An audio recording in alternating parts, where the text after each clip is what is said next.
this is an allegation. There's people who will always say that there's nothing concrete to hold on to, whether you like it or not. In this age of, like we heard from their defense, things being doctored, Photoshops are real. And it could be, whether we like it or not, a valid argument. So why are people talking about resigning over something that we are not particularly sure of? Or does resigning come up just so that he gives way for a proper investigation? Well, within the ambit of law, it is believed that until there is concrete evidence, an offender is alleged to be free. So until there is enough, but in this case, you understand, I'm talking about photoshopping and doctoring the video. You can Photoshop photographs. By my line of profession, I have learned about graphic design and photoshopping. So I can pick Ebuka's face and superimpose it on. It's possible. You understand? It is possible. But in the case of video, it is not 30 seconds. It is not 10 seconds. It is not 20 seconds. But it's over time. So how will you... and when you watch it clearly, you will see it. So if you're a professional, when you look at it very well. Is this thing actually doctored? So if it is doctored, fine.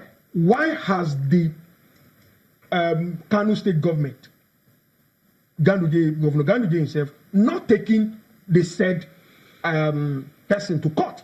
Well, we'll have to leave that conversation there. Like we said, it's still sort of a new development, and I know that we did hear that the Kano State Assembly has actually opened up investigation and possible impeachment discussions. So we'll see what the next week brings, but it's definitely very interesting. I mean, I hear there are 15 parts to the video, so it looks like we have 13 more to go.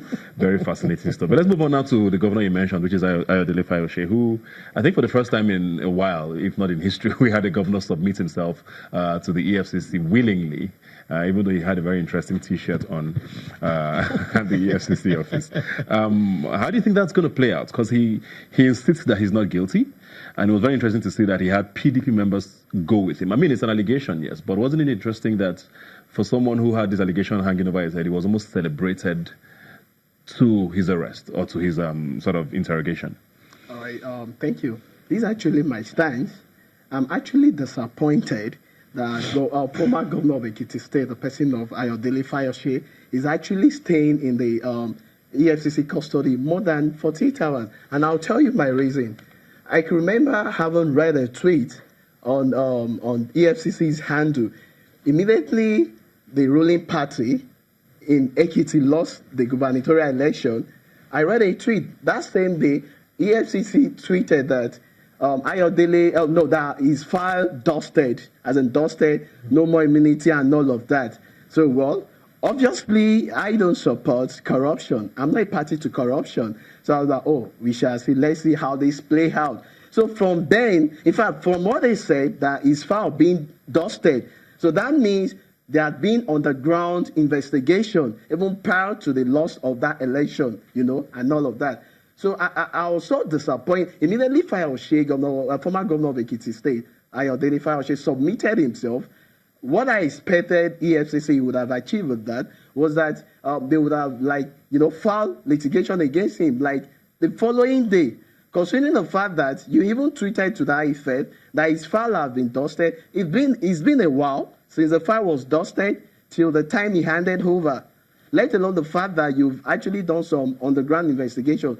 So why has this man stayed over 48, 72 hours for the same person that you said his file has been dusted? So like he said earlier, that if the president of Nigeria, that's the person of President Muhammadu Buhari, wants to actually convince the entire populace, the citizenry, that the fight against corruption is not one-sided, why are all these things happening?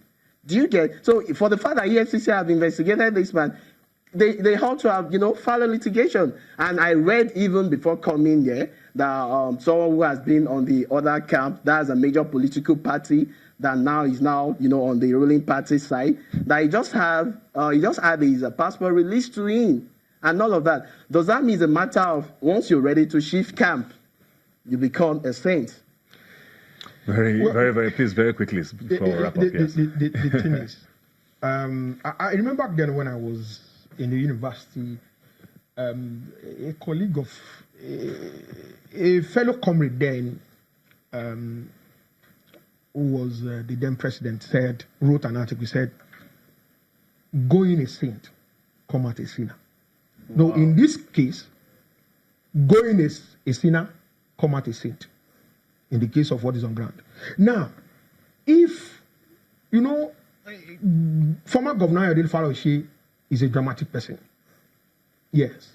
So, on that day, he wrote a note and he picked his bag. Like you said, boldly inscribed on the t-shirt, EFCC, I am here. So do what you want to do. Because before that period, it was being speculated that he's going to abscond, he's going to run away. But like I read people saying that Fayose has proven to be a man of honor, a man of brave heart. So he submitted himself, okay, I am here, do what you want to do with me. And then don't forget the fact that he has his bag. And inside that bag, he packs his stuff. So if you're going to keep me for a long time, I am ready to stay here. Now. But that doesn't mean he's not guilty, though. Yeah. Like he said that EFCC tweeted, file dusted. File dusted, that means we don't know. Maybe they are bringing out the file to continue investigation, or that they have concluded the investigation just to take him and then begin prosecution. But according to the law, that an offender, I am not a lawyer, an offender should not be detained for more than 48 hours. And in that regard, he is entitled to a lawyer. But in this case, like when he was going there, the governor of Rivers State, who happens to be a lawyer, went with him, Governor Nyoson Wike. So I believe they must have looked at the options on ground and all those things. And then before they said, okay, you just go and all of that. Well, let's look at how it plays out at the end of the day. So EFCC, maybe by the time they finish, they conclude the investigation and then they take him to court. I leave it open to them. Well, it's Nigeria, and like I say, a week in Nigeria is a lifetime everywhere else. There's so much that happens, and those are two major stories that we'll be looking at in the weeks that come. Thanks a lot for being here today. And we here at Rubbin Minds and Channels, of course, want to extend our condolence to the Red Cross and, of course, the family of Hawa Liman, who was executed by Boko Haram last week. Very unfortunate incident that was, and we wish her family great fortitude in this time. We'll be right back.